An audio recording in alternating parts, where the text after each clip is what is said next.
नमस्कार, मैं मुकेश पाठक अपने यूट्यूब चैनल जस्ट वेदा में आप सभी का स्वागत करता हूँ।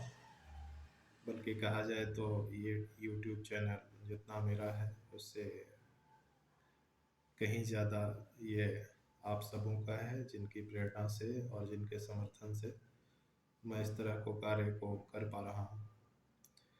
देखिए, आज हम लोग बात करेंगे श्रीमद् भगवत गीता के बारे में। श्रीमद् भगवत गीता के बारे में ऐसा कहा जाता है कि जो हमारे वेद हैं, जो हमारे पुराण हैं, जो हमारे उपनिषद हैं, उनका सार तत्व भगवत गीता में प्राप्त होता है। ये इसके महत्व में बताया गया है। तो आज हम बहुत ही कम समय में भगवत गीता के महत्व के बारे में हम लोग चर्चा करेंगे। कुछ रेफरेंसेस के माध्यम से, कुछ श्लोकों के माध्यम से। जैसे महाभारत के भीष्म पर्व में एक श्लोक आता है श्रीमद् भगवत गीता के महत्व के बारे में। गीता सुगीता कर्तव्या किमन्य शास्त्र संग्रह या स्वयं पद्मनाभस्य मुख पद्या दिने श्रिता। देखिए, गीता सुगीता कर्तव्या मतलब गीता गाने के योग्य है। ये अपने जीवन में अंगीकार करने के योग्य है। कि मन ने शास्त्र संग्रह मतलब और शास्त्रों के संग्रह से क्या लाभ है, क्या प्रयोजन है। तो यहाँ पर सिंपली ये बात कही जा रही है कि अगर आपके पास समय नहीं है कि आप बड़े बड़े शास्त्रों को आप पढ़ सकें, तो आपका कार्य केवल गीता को पढ़ने से ही चल जाएगा। या स्वयं पद्मनाभस्य मुख पद्यादिनी श्रुता। The Gita has directly descended from the lips of the Supreme Court. ये भगवान के होठों से ये निःसृत हुई मतलब बोली गई ये वाणी है, और इस वजह से इसका महत्व सर्वाधिक है। वेद भगवान ने प्रकट किए, ऐसा माना जाता है। वेद अपौरुषेय हैं, वो लिखे नहीं गए, वो प्रकट हुए। और उनकी जो इंसाइट्स थी, वैदिक इंसाइट्स, वैदिक कॉन्सेप्ट्स, जो वेदों में निहित जो सिद्धांत हैं, वो विचार हैं, तो उन्हीं विचारों को एक बार फिर से उस सुप्रीम कोर्ट ने डायरेक्टली अपने मुख से और कुरुक्षेत्र के युद्ध के मैदान में उन्होंने इन वचनों को अपने मुख से कहा। और कोई भी जब बहुत बड़ा व्यक्ति कोई स्टेटमेंट देता है, जैसे हमारे देश के प्रधानमंत्री अगर कोई स्टेटमेंट देते हैं, उसका महत्व बहुत अधिक हो जाता है उनके आधिकारिक वक्तव्य का। उसी तरीके से भगवत गीता का बहुत ज़्यादा महत्व है, चूँकि भगवान ने इसको खुद अपने मुख से कहा है। और गीता की पॉपुलैरिटी का अंदाज़ा आप इस बात से लगा लो कि गीता का मुझे जहाँ तक जानकारी है 1400 के आसपास उसके एडिशंस हैं, और लगभग 34 भाषाओं में गीता हमें प्राप्त होती है।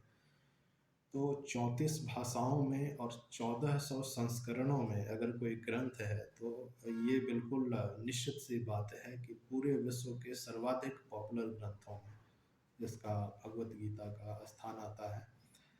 बल्कि भगवत गीता के आगे हमको श्री लगा के बात करनी चाहिए। श्रीमद् भगवत गीता का स्थान आता है। अब एक मैं आपको रेफरेंस और दूंगा इसके महत्व के बारे में, क्यों ये इतना ज़्यादा पॉपुलर है।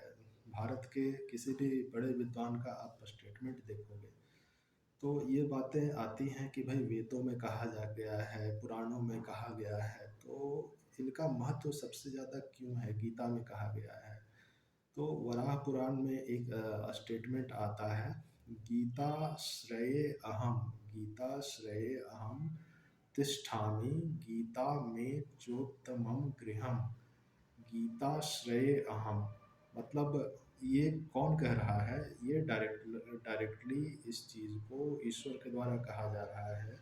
The supreme consciousness is just saying the words, वो भगवान के द्वारा कहा जा रहा है कि मैं गीता के आश्रय में मैं लेता हूँ, मैं गीता में रहता हूँ, गीता ज्ञानम उपाश्रितम त्रीन लोकान पालयाम्यहम्। मतलब गीता के ज्ञान का आश्रय लेके ही मैं इन तीनों लोकों का पालन पोषण करता हूँ।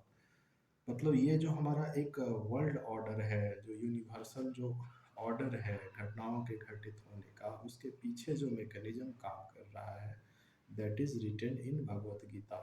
तो एक तरह से यह कह सकते हैं कि विश्व को चलाने वाला जो शास्त्र है, जिस शास्त्र के सिद्धांतों के माध्यम से ये पूरा ब्रह्मांड चल रहा है, ये विश्व चल रहा है, ये भगवत गीता है। पूरे ब्रह्मांड को जो शक्ति संचालित कर रही है, वो शक्ति खुद कह रही है कि मैं गीता के सिद्धांतों के तहत मैं इस संसार का संचालन मैं कर रहा हूँ। तो देखा जाए तो इस संसार को अगर आप देखोगे तो हर चीज़ें, अधिकांश जो बड़ी घटनाएं हैं, एक निश्चित क्रम में होती हैं। सूर्य हमेशा जैसे हमें दिखता है कि पूर्व में उदय हो रहा है, पश्चिम में अस्त हो रहा है, और सारे जो अगर हम देखें साइंटिफिक दृष्टि से, तो जितने भी इलेक्ट्रॉन, प्रोटॉन, न्यूट्रॉन हैं, वो जो परमाणुओं में पाए जाते हैं, एक निश्चित गति से वो घूम रहे हैं। ये पृथ्वी निश्चित गति से घूम रही है। तो ये तभी हो सकता है जब इसके पीछे कोई बहुत बड़ा साइंस काम कर रहा हो। और गीता में ये स्पष्ट कहा जा रहा है कि तीनों लोगों का ये जो पालन हो रहा है, ये किस शास्त्र के तहत हो रहा है, किसके सिद्धांतों के के द्वारा हो रहा है। तो श्रीमद् भगवत गीता के सिद्धांत इसके पीछे कार्य कर रहे हैं। और एक चीज़ मैं आपको अपने अनुभव से ये चीज़ एक बताना चाहता हूँ कि अगर आप किसी भी तरह से श्रीमद् भगवत गीता का अध्ययन करते हैं, तो ये कहीं न कहीं आपको वेदों के अध्ययन से कनेक्ट करता है। क्योंकि दोनों में बहुत ज़्यादा डिफरेंस नहीं है। अगर आप गीता पढ़ने के बाद वेदों को पढ़ते हैं, तो आपको लगेगा कि आप इन सिद्धांतों से पूर्व परिचित हैं। या फिर अगर वेदों का आपने अध्ययन किया है, गीता पढ़ने आप जाएँगे, तो फिर आपको लगेगा कि दोनों में काफ़ी समानताएँ हैं। और ये चीज़ है, देखिए, ज्ञान की प्रकृति हमेशा एक जैसी होती है। जिस तरह से हर धर्म सत्य पे और प्रेम पे आधारित है, उसी तरीके से जितना भी ज्ञान इस सृष्टि पे है, वो केवल और केवल जो हमारे चेतना का तत्व है, ये उस पे आधारित है। जिस आदमी में कॉन्शसनेस लेवल जितना ज़्यादा होगा, उतना ही वो किसी ज्ञान की चीज़ को समझ पाएगा। जिस बच्चे का कॉन्शसनेस लेवल चाहे जितना भी हाई होगा, वो उतनी ही चीज़ों तीव्र गति से किसी कॉन्सेप्ट को वो समझ पाएगा। जो भी टीचर हैं, प्रोफेसर्स हैं, क्लासरूम में पढ़ाते हैं, तो वो इस बात को समझते हैं कि सिद्धांत तो एक ही बताया जा रहा है उनके द्वारा, लेकिन कोई विद्यार्थी बहुत जल्दी समझता है, कोई थोड़ी देर से समझता है, किसी को समझ में हो सकता है नहीं भी आए। लेकिन कॉन्शसनेस का लेवल जब बढ़ जाता है, तो आप चीज़ों को बहुत जल्दी और सही तरीके से समझ सकते हो। तो इसके लिए बाकायदा हमारे जो ऋषि महर्षि हैं, जो विशेषज्ञ हैं, उन्होंने योग शास्त्र दिया इस मानव जाति को कि आप अपनी कॉन्शसनेस का लेवल आप बढ़ा लो योग का इस्तेमाल करते हुए। तो आप जो भी काम करते हो, चाहे आप कोई हवाई जहाज़ उड़ाते हो, चाहे आप खेत में आप हल चलाते हों, या फिर आप कहीं किसी दुकान पे काम करते हो, तो ये जो इंक्रीज्ड लेवल ऑफ कॉन्शसनेस है, ये चेतना तत्व की अधिकता जो है, आपको इसमें सहायता करेगी। आपका जीवन एक तरह से कंप्लीटली बदलना चालू हो जाएगा।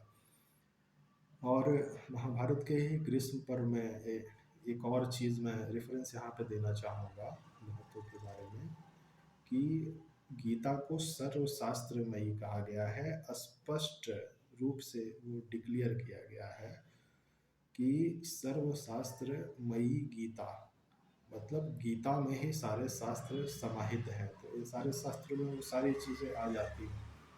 तो गीता का महत्व इस वजह से बहुत ज़्यादा बढ़ जाता है। और हम जो हमारे अगले वीडियोज़ होंगे, ये तो गीता के महत्व की बात हो गई, तो उसमें हम उन श्लोकों को उनके मूल स्वरूप में ज्यों का त्यों, आजकल गीता के नाम पे एक बहुत बड़ी चीज़, मैं एक बहुत बड़ा मैं घोटाला देख रहा हूँ, जो हमारे संचार माध्यम में यूट्यूब पे, फेसबुक वगैरह पे है, कि कोई कुछ भी कहता है और डायरेक्टली लिख देता है कि गीता में ऐसा कहा गया है। जबकि ये एक सही तरीका नहीं है। गीता में अगर कोई चीज़ कही गई है तो आप श्लोक संख्या बताइए, आप अध्याय संख्या बताइए। गीता में 17 अध्याय हैं और 700 श्लोक हैं। तो आप बताइए कि किस अध्याय के श्लोक संख्या कितना में ये चीज़ कही गई है, ताकि अगर कोई चेक करना चाहे, कोई आगे जानना चाहे तो जान सके। तो ये तो बता दिया गया कि गीता में कहा गया है, अब कहा गया है या नहीं, ये चीज़ बहुत सारे केसेस में मैंने देखा है कि ऐसा तो कहा ही नहीं गया है। तो गीता को हम लोग इसके मूल स्वरूप में जानेंगे। तो ये हो सकता है कि एक डायरेक्ट सीरीज ना हो, बीच-बीच में कुछ दूसरे टॉपिक्स आते चले जाएँ, लेकिन अपनी तौर पे ये कंटिन्यू रहेगा। गीता का हम कुछ श्लोक लेंगे और क्रमबद्ध तरीके से हम उसको चलेंगे और देखेंगे कि ये हमारे दैनिक जीवन में किस तरीके से उपयोगी हो सकता है। तो मुझे लगता है कि आज के लिए